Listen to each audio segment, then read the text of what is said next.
Now, next we have an embargo buster, because I was hauled away to Germany a few weeks ago to play The Lord of the Rings Gollum, which, if you remember, is a new game from Daedalic under the Middle-earth Enterprises, whichever corporation owns the rights to J.R. Tolkien's entire works now. I think it might be Amazon now. Or Embracer? I don't know. Embracer, and then Embracer gave it to Amazon? Gave like publishing rights to Amazon? Something like the that, games? Yeah.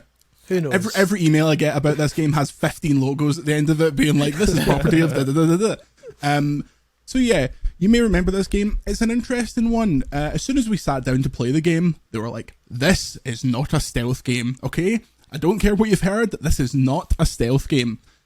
So it's a stealth game, basically, because Gollum is not a fighter, so the levels... He's not a lover either. He loves fishes, and he loves having a really fucking annoying voice, but the levels we played saw Gollum kind of escaping from like a prison. Essentially, he's taken by the elves, and he's escaping. So you're sneaking underwater and you're climbing up things, and it's all very... Do you remember the PlayStation 2 Hobbit game that was just called The Hobbit? It wasn't based... Yeah, vaguely. It wasn't based on any, like, I mean, it was based on The Hobbit, but it wasn't based on the Miramax films that were of the time. It feels like that in the sense that it's pretty dated. So you're doing instant fail sneaking sections. You're doing very choreographed parkour sections. I came up to this wall and there was scratches on one side of the wall, and the lovely person who was giving me the demo said, you can run and jump on that wall. And I was like, yeah, I know I can, because this is like, you think the Horizon games are bad for painting everything yellow that you can climb on? This was like next level. It's basically Mirror's Edge, but Gollum. It might as well have been Gollum's Edge, yeah. It might as well have been neon red. Like the gameplay element of it, I wasn't sold on. It's set between The Hobbit and The Lord of the Rings, so it was like a 90-year period or something like that. And they're kind of focusing on areas of the lore that haven't been fleshed out, and Gollum's story. All that stuff seemed like pretty cool and interesting if you are super into Lord of the Rings. Like, this is flung me on the fluff of the fling on the fluff, and I know that guy. Whereas from my perspective, I've seen all the films, I read the books like a million years ago. It was all a bit lost on me. So I don't know how this game is going. Oh, I can actually say now, it's coming out in May. What I played felt like a game that should be coming out in May 2024. So okay. I'm interested to see how this hits. What do you think about... I mean, did you remember this Gollum game existed, Blessing? I have no thoughts on it. I remember, like, I know this Gollum game as the first next-gen game to be announced. I don't remember that. Yeah, that's right. It was so long ago, yeah. Yeah, and like that, and that's all I know this game for. I remember seeing it announced back then and being like, oh, cool, like PS5 games are getting announced now. That's really cool. And then it just keep on, it getting delayed. Just like seemingly constantly, like every time I peek into this game, I'm like, oh, it's not out yet. All right, cool. And then come back, I'm like, oh, really? It's not out. All right, cool.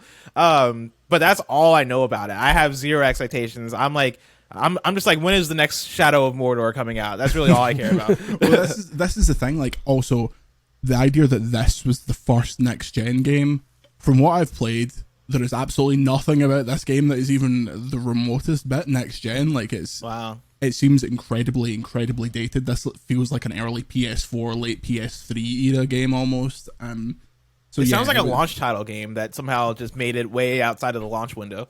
It's like a movie tie-in for a movie that doesn't exist. Like, it is that it feels like that level, not quality, but say expectations in terms of the complexity of mechanics. That's kind of where you're at. There's a vague, like, you'll be given a choice, and it's like, do you want to make the choice as Smeagol or as Gollum? And then they start talking to each other. And if you have no patience for the Gollum voice, just don't play this game. Impossible. It'd be absolutely impossible to play it. But that element's like, it's kind of interesting because it's like, we're showing that Gollum's a character of shades of grey, and it's like, okay, I mean, I don't really believe you. Like, I don't believe that this is happening, you know? It's like, I know this is set in Middle Earth, this is a fantasy game, but none of this happened. This isn't realistic. These characters do nothing for me.